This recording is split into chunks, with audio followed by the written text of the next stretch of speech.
Number 10, Resident Evil Remake.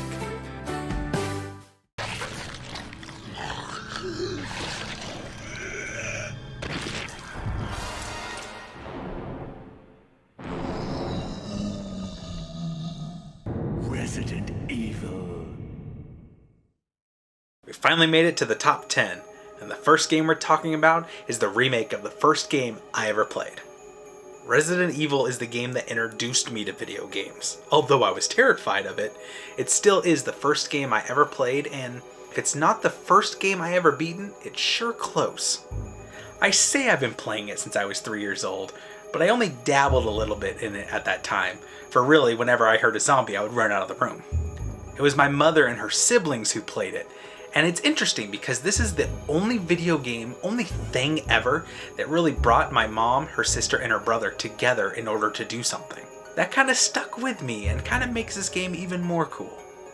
Once I plucked up the courage and decided to play, I would play a little bit here and there, die, start over, and play a little bit here and there, get a little further, die, and start over. Because when I was little, I just didn't understand the mechanics. So that Spencer Mansion in the beginning of the game, I have it burned into my memory forever. I know every room, I know every corridor, I know every puzzle. And the remake, it just elevates it so much. They're almost the same game, except the remake's production quality is so much better. Don't get me wrong, the original still holds a place in my heart. But let's face it, would you rather play this? You were almost a Jill sandwich. Or this? A second late, you would have fit nicely into a sandwich. Yeah, they're both pretty cheesy now that I think about it. But the cheesiness is what gives it personality. You play as either Jill Valentine or Chris Redfield of Raccoon City's Special Stars team.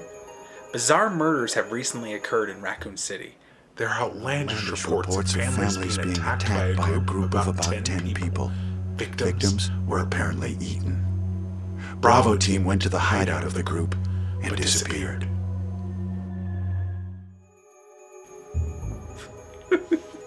See, I know it by heart. I would argue that this game, objectively, may have the best atmosphere of any video game. At least of horror video games, for this is a survival horror game. In fact, it's the remake of the game that coined the term survival horror. You're given limited resources, that includes health, ammo, as well as the ability to save, and you have to navigate the puzzles of the Spencer Mansion in order to solve the mystery and beat the game. You have Jill and Chris, our heroes, you have the wisecracking Barry, and the suave, cool, diabolically evil Albert Wesker. Wesker is actually my favorite character in perhaps all of fiction. They're even color-coded so you don't forget who they are. I'm not the best at video games, but I will admit that the original Resident Evil is a game I think I could consider myself an expert in. I've done everything with this game. Invisible Enemy, Real Survivor. I've beaten it with no saves. I've beaten it knife only. I've beaten it Invisible Enemy with knife only, which was the hardest thing I may have ever had to do in a video game. I don't think it's the best remake of a Resident Evil game, as you'll see later on this list, but I do think it's the most faithful remake.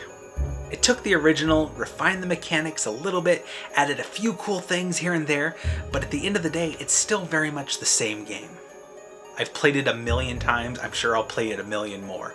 In fact, getting footage for this game, it was really hard to not keep playing.